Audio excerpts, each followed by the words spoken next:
ความเล็บไปไฟไลม์ไวความเล็บไปไลม์ความเล็บไปไฟ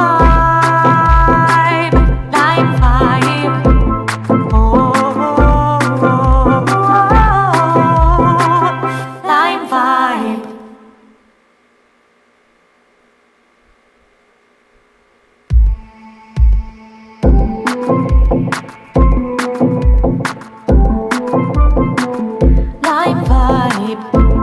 ความเล็บไปไลม์ความเล็บไปไฟไลม์ไวความเล็บไปไลม์ความเล็บไปไฟไลม์ไวโอ้ไลม์ไวGood night, ladies and gentlemen. Welcome once again to another Line Vibe Live podcast. I'm your host, Yari Yarman Kemp, here from Nassau, Bahamas, and thank you for joining me this Friday evening for another Line Vibe Live podcast. If you have not done so, please like, share, and subscribe to our Facebook, YouTube, and Twitch page, Line Vibe 77, Line Vibe 77 on Facebook, YouTube, and Twitch. Okay, we're only broadcasting on YouTube and Twitch tonight because Facebook is giving me a permissions error. I think they blocked my feed. Maybe something I've done in the past. I'm not sure. I have to double check. I'm wondering how I can get that back. So we're only on YouTube tonight. Okay, so yeah, it feels kind of funny because we're used to doing it on Facebook because that's where we get some of our comments from. Most of our comments from actually, and most of our friends they've liked us from Facebook. So yeah, we're only on YouTube tonight. But thank you for joining me once again. The show must go on. The show must go on. Absolutely. So let's start right off from it. Boring subject. The FAO, the Food and Agricultural Organization, in a new report said fisheries and agriculture hit a new high in 2022, but the Caribbean is not exploiting their aquaculture and their fisheries resources. They said that the State of World Fisheries and Agriculture report said that global fisheries and aquaculture production in 2022 surged to 223.2 million tons, a 4.4% increase from the year 2020. Production comprised 185.4 million tons of aquatic animals and 37.8 million tons of algae. So, but the Caribbean only gets about 2% of that, out of that tonnage. So we're not exploiting natural resources, which is our fish and our marine life. And I think because we don't have the technology, we don't have the infrastructure, we don't have those large fishing vessels, those 100-foot fishing vessels. We don't have those. We don't use log line fishing. We don't do that kind of stuff.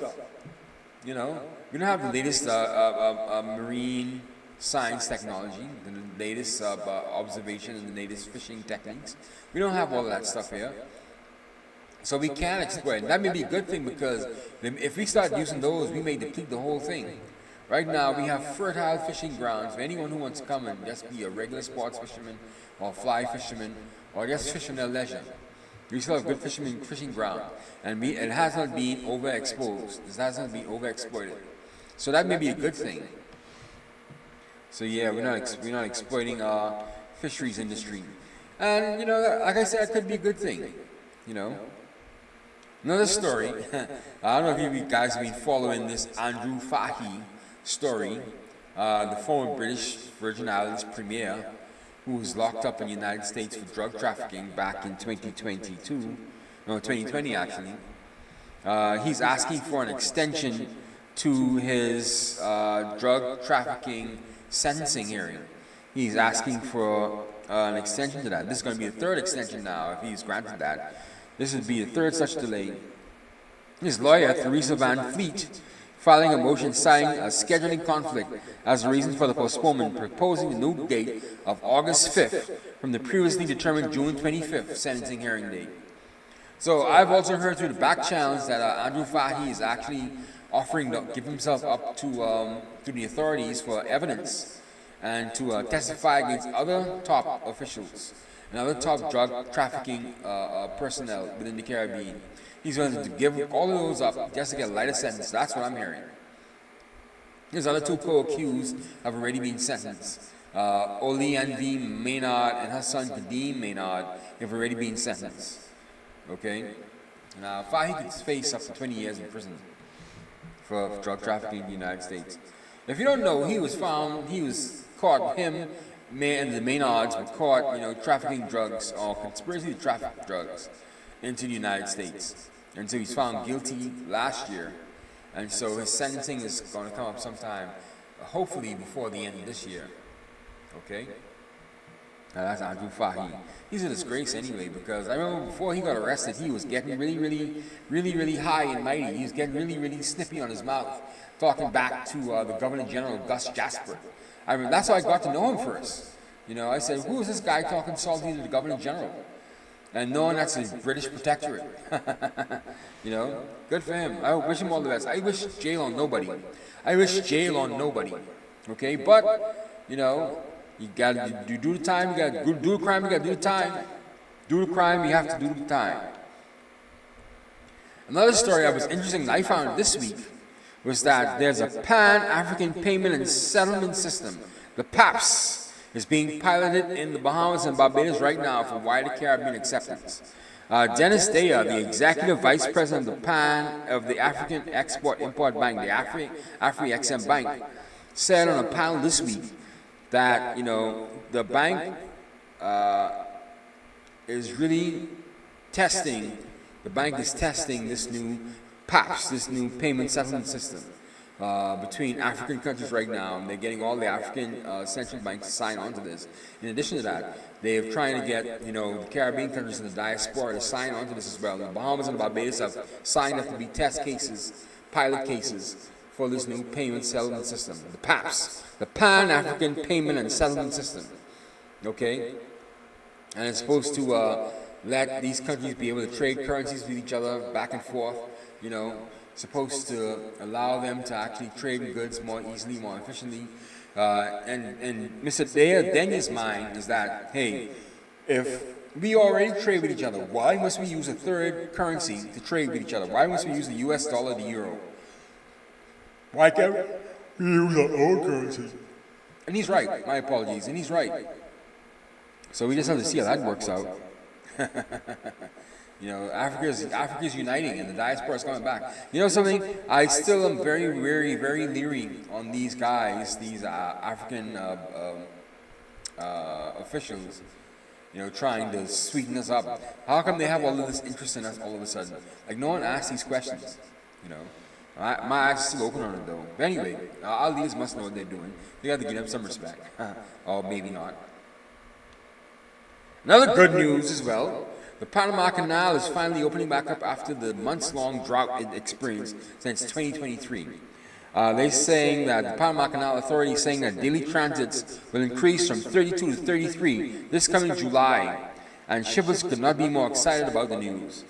The Panama Canal experienced the worst drought on record over the past 12 months, with the canal's depth shrinking to some 39 feet, well below its average height of 43 feet.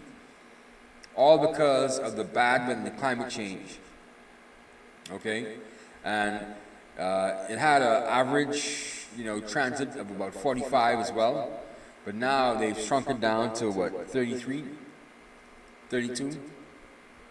So that means ships who normally would pass through the Panama Canal, they have to wait on the outside of the Panama Canal to get through. And I didn't know the Panama Canal was fresh water. Panama Canal is fresh water. I thought it was salt water. I thought it was a saltwater canal. No, it's fresh water. It comes from Lake Guatan. The water's from Lake Guatan and it recedes every now and then, but this is the worst drought it's ever had. And, people in Panama and the Panama Canal Authority and Panamanian officials were very worried about the whole thing. Sorry, I don't know why I'm yawning tonight. I must be hungry. Let me drink some more. Sorry.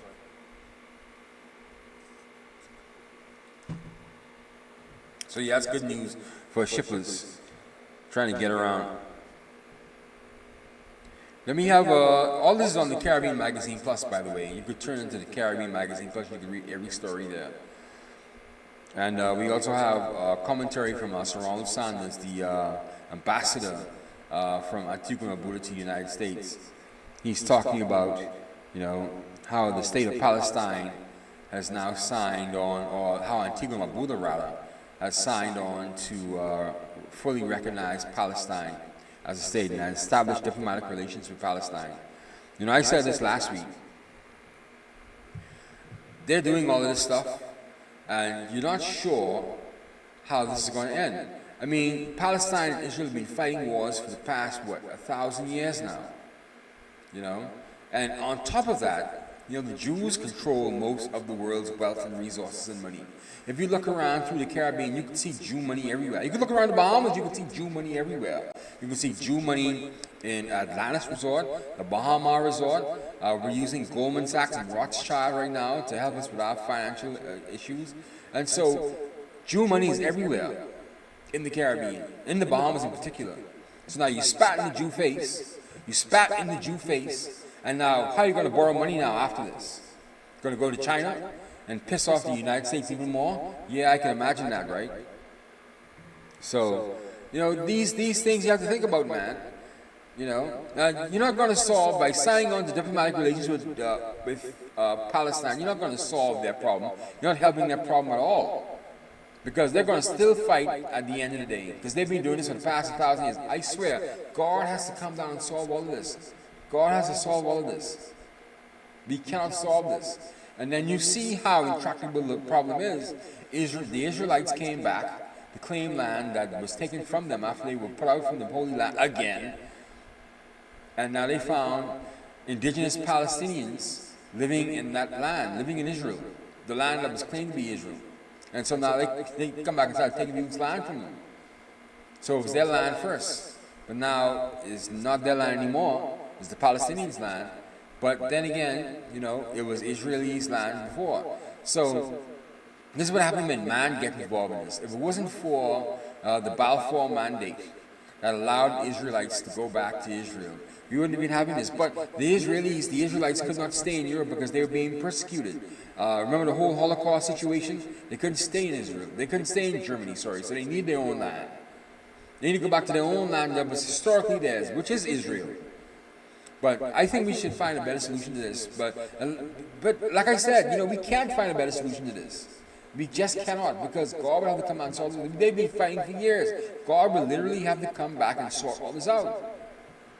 We can't do anything about that. So all we can do is try to maintain our integrity and try to maintain our peace and our stability. And I can tell you one thing, spitting in the Jew face, who controls most of the world's money, is not a good strategy. It's not a good strategy at all. Yes, I know there's bloodshed in Palestine. Yes, I know all that's happening. But we have to be mindful of who's behind most of this. You have to be mindful of Hamas. You have to be mindful of Hezbollah. You have to be mindful of Iran, who's hyping up the Muslim extremists and to attack Israel. If the Muslim extremists didn't attack Israel, we wouldn't be here. Everything would be hunky-dory. And yes, the Israelis are getting too ham-fisted. Yes, they're going overboard. Yes, they are. They are. I agree. Yes, they are. Okay? But that's not our business at all. And I cry shame on them. But signing on diplomatic relations, if you could stop Israel from actually bombing people, that's good. But signing on to diplomatic relations recognizing Palestine was not a good step. You didn't need to. You did not need to at all. That was just foolishness. My take. And of course, like we have every Friday night, we have our entertainment story, our entertainment foolishness. We're going to look at this Sexy Red, the entertainer called Sexy Red. She was arrested after a New Jersey airport brawl. All right, her and her entourage were involved in an airport brawl in Newark, New Jersey. I'm going to play a video right now from one of our YouTube followers. One of the YouTube channels, sorry. Coolin TV.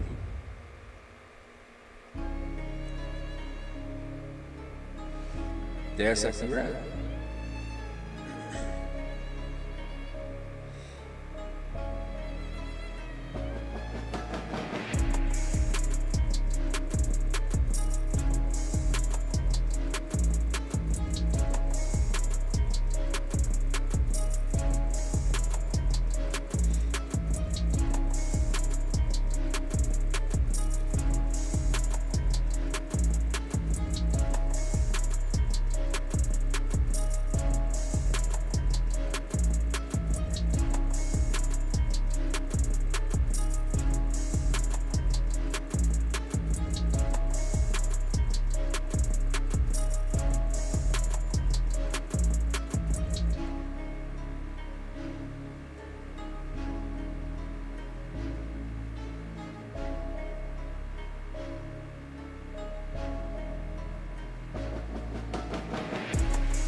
What's up, everybody? It's your boy Nash Show, and welcome to Coolin TV. So the video y'all just saw is Sexyy Red and her crew after they had the big brawl. Alright, it seemed like they was about to start fighting again, and that's when you saw they got arrested and everything towards the end. This whole thing, we don't know how it started. Nobody knows the whole story except for Sexyy Red and everybody else that's included in the brawl. But it started in the Newark, New Jersey airport, so they ain't care about TSA, they ain't care about nobody. Alright, they just started brawling. Who knows about what? And Sexyy Red wasn't scared. She was in there too. She picking up poles and everything. Now I didn't post the whole fight because y'all know YouTube don't play about that. So I got some screenshots of the brawl going on, and you can see Sexyy Red picking up what type of pole, or you know, the thing that holds the gate in place before people get on the plane. It looked like she trying to hit somebody with that, but she ain't follow through with it. Alright, you can see people all on the ground, bro. They was rolling around. And the people that's included in this brawl is Sexyy Red, her friends, and you got fans that was involved, and also her security. So it was a lot of people in this brawl. You know, they arrested a few of them. Seemed like they didn't arrest everybody, but you know, they started getting them up out of there, and that's how Sexyy Red got arrested. Now she already posted bond. I'm sure she's gonna be going back and forth to her court dates in Newark, New Jersey, but who knows who started the whole fight, man. So I'm sure they're gonna be investigating this. We're gonna see how this play out, y'all. I'm gonna keep y'all updated. Y'all let me know what y'all feel about this whole brawl thing with Sexyy Red getting arrested. Let me know in the comment box down below. Remember to like this video, subscribe to the channel, follow me on Instagram at Official Nash Show.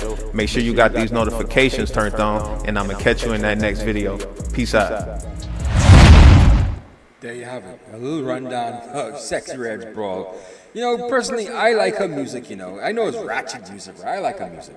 There's no reason for these people to be involved in this, man. But that just goes to show you, when you get them from the street, they always turn back to the street. And she tells you she's a hood rat. You know, she tells you she's a hood rat. So you don't expect anything else from Sexyy Red other than what you saw just then. You know, brawling in the streets like an animal. In the airport. And no care about security or the TSA, like how the YouTuber said just then. You know? That's what you expect from Sexyy Red. See, when I listen to her music, I know what I'm getting. I know I'm getting garbage and filth. You know, I go there for that. I'm ashamed to say I do. But yeah, that's what it is, you know. And at the end of the day, you know, she's been arrested, and some of her entourage has been arrested. And what more could you say? Oh, and I forgot to mention as well, too. Well, let's start back from the top of our stories. Like I said, the FAO say we're not taking advantage of our agriculture and our fisheries resources. And I say we just don't have the resources. We don't have the large fishing vessels and the large fishing fleets. And we don't have the financial resources to invest into these things. So we can't really exploit it. We don't have the new technology. We also know how to manage it properly. We don't have the resources to manage it properly. We also have the former Premier of the British Virgin Islands, Andrew Fahey, asking for an extension to the sentencing hearing. He was supposed to be sentenced on June 25th, but his lawyer, Theresa Van Fleet, is asking for an extension to August 5th now. So, and she says she just needs more time to prepare. This is going to be the third time, if he's granted this extension, the third time that his sentencing is being extended.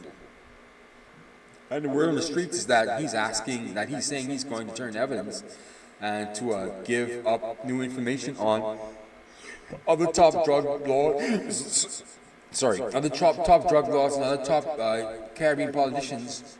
That's what his talk is on the street, and he's going to give up evidence to get some of these other guys in jail. So we have to wait and see for that. And we also talk about the PAPS. Now, back to the PAPS now, this Pan-African Payment and Settlement System, right? The AfriExim Bank, they're in the Bahamas. They've been in the Bahamas since Wednesday. They have their annual meetings here in the Bahamas at the Bahama Resort. And they had a whole host of African leaders, former presidents, former prime ministers, leaders from around the Caribbean. Mia Mottley was here as well. Former Jamaican Prime Minister P.J. Patterson was here. Dr. Irfan Ali, the president of Guyana, was here. All hosted by the Honorable Philip Brave Davis, the Prime Minister of the Bahamas. And they had the AfriExim Bank annual meeting here. And a lot of deals were signed. And we had also a superstar here, two superstars. Akilo Dangote. He's from the Dangote Group, the richest man in Africa. He signed a lot of deals as well. He's going to start bringing cement into the Caribbean. And we're going to start getting cement from him at a cheaper rate. And we also had entertainment tonight. Tonight was the last night, actually. Entertainment from Wyclef Jean from the Fugees. He was here. I saw him. I was there this afternoon. I saw him on the way out. I didn't stick around for him, though. But yeah, Wyclef Jean is here, and he's supposed to perform, so that's good. So they had a good time, I think. But like I said, we have to be wary of these Africans, man. We're not sure where they're coming. We're not sure what the political angle is. Why are they taking such interest right now in the Caribbean again? We don't know. We have to be mindful of it. But they were here for their AfriXM annual general meetings that was held here at the Bahama Resort between June 12 and June 14. And like I said, they entered this payment system, this Pan-African payment settlement system. They want for all the Caribbean and African countries to come together and start trading currencies with each other. And when they start to buy stuff, instead of using a third party like the US dollar or the euro, they want to actually trade currency within themselves and settle their currencies within themselves. That's a good initiative. I think that's okay. We also talk about the Panama Canal too, and now increasing its amount of transits from 32 to 33, coming this July 11th. Shivers cannot be more excited about the news, man. The Panama Canal experienced the worst drought it had over the past 12 months. Okay, the average depth of the Panama Canal was 45 feet, and that shrunk to under 39 feet actually during this entire drought. And like I said, it's a freshwater canal. I wasn't aware of that. So now they're increasing transit slowly but surely, and now we're going to have more ships coming through the Panama Canal. That could ease up trade a bit more. We also had the Antigua and Barbuda signing diplomatic relations with Palestine, official diplomatic relations with Palestine. It's beyond just recognizing Palestine, okay? So, yeah, they stepped into it now. Like I said, how are they going to borrow money? Where are they going to borrow money from? You know, you spit in the Jew face. You spit in the Israeli's face. And they control 80% of the world's money, all right? Where are you going to borrow money from? Go back to China? You're going to piss off the United States even more? Yeah, right. So, be mindful of all this stuff. So, and like we said, we also talk about Sexy Red Chestnut getting arrested for a ratchet sale. Getting arrested in the Newark, New Jersey airport. All right? So yeah, that's Sexy Red for you. That's these people for you right there. So I'd like to thank you once again. Like I said earlier, we're only on YouTube tonight. We're not on Facebook because Facebook is they're blocking our signal. I think it's because of something we posted early on. So yeah, we're going to try to fix that. Maybe ask some questions about Facebook, see if we can get back to our regular Facebook feed. But thank you for joining us again for another Line Vibe Live podcast. If you have not done so, please like, share, and subscribe to our Facebook, YouTube, and Twitch page, Line Vibe 77. That's Line Vibe 77 on Facebook, YouTube, and Twitch. And hopefully you can join us again next week Friday, and we can hopefully solve all these issues with the Facebook feed. So thank you once again for joining me for Line Vibe Live. Good night. I'll see you guys next week Friday. Let's get out of here. Bang.